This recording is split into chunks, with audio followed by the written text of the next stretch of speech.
God grant me the serenity to accept things I cannot change, courage to change the things I can, and wisdom to know the difference. This remarkable statement is attributed to a theologian with whose ideas I disagree in every fundamental respect, Reinhold Niebuhr.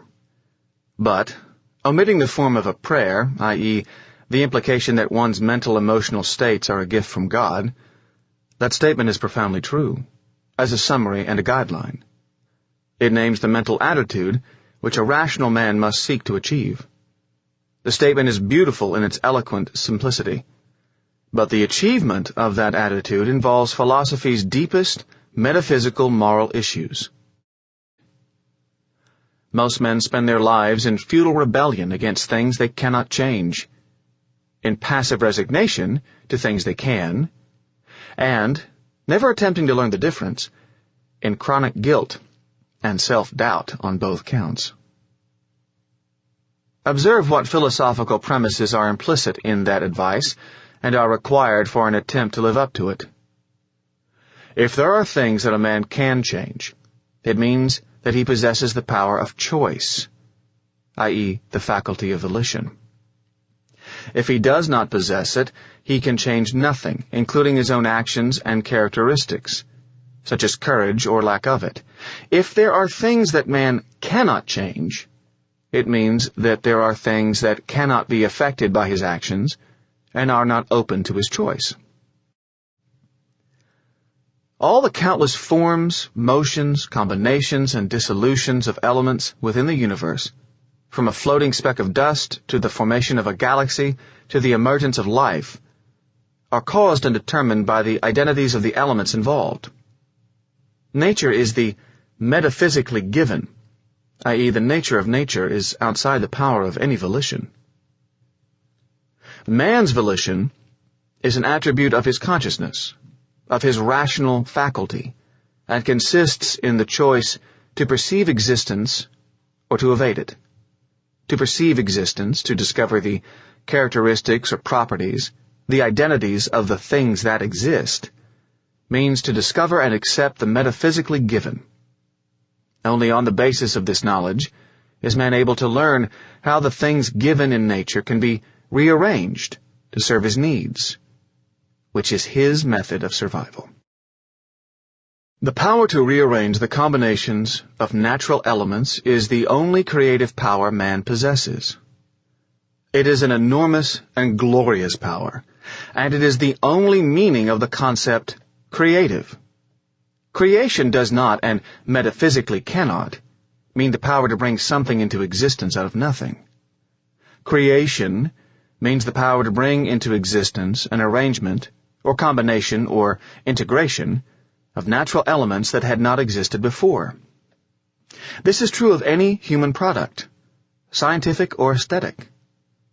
Man's imagination is nothing more than the ability to rearrange the things he has observed in reality.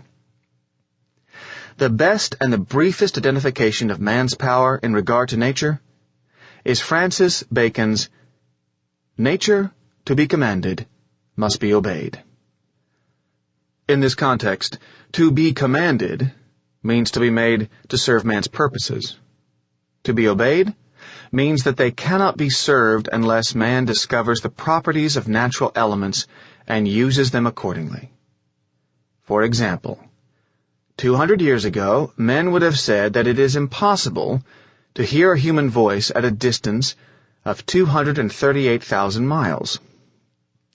It is as impossible today as it was then, but if we are able to hear an astronaut's voice coming from the moon, it is by means of the science of electronics, which discovered certain natural phenomena and enabled men to build the kind of equipment that picks up the vibrations of that voice, transmits them, and reproduces them on Earth.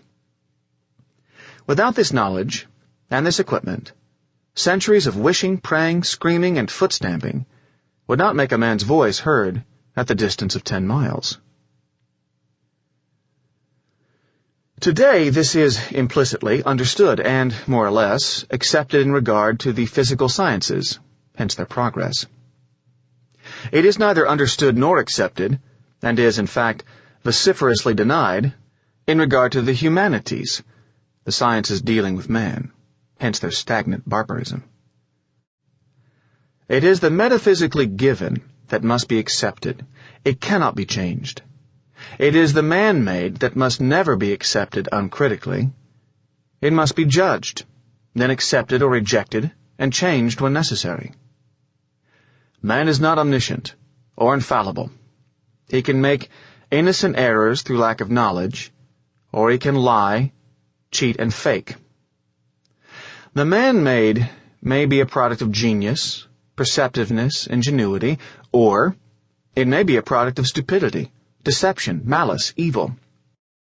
One man may be right and everyone else wrong, or vice versa, or any numerical division in between. Nature does not give man any automatic guarantee of the truth of his judgments, and this is a metaphysically given fact, which must be accepted. Who then is to judge? Each man, to the best of his ability and honesty. What is the standard of judgment? The metaphysically given. The metaphysically given cannot be true or false. It simply is. And man determines the truth or falsehood of his judgments by whether they correspond to or contradict the facts of reality. The metaphysically given is, was, will be, and had to be. Nothing made by man had to be. It was made by choice. To rebel against the metaphysically given is to engage in a futile attempt to negate existence. To accept the man-made as beyond challenge is to engage in a successful attempt to negate one's own consciousness. Serenity comes from the ability to say yes to existence. Courage comes from the ability to say no to the wrong choices made by others.